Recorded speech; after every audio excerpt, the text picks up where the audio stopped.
Нижняя кромка ледохода на реке Лени находится у села Хамра в 20 километрах от Ленска. Вскрытие реки на территории Ленского района произошло в пределах средних многолетних дат.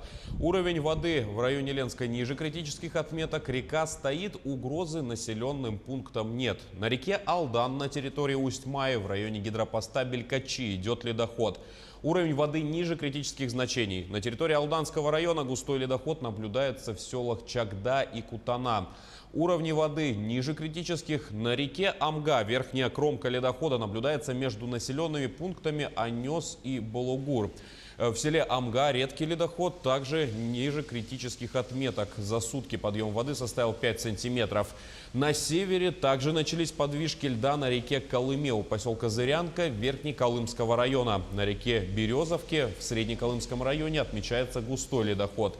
Напомню, что силы и средства МЧС находятся в повышенной готовности.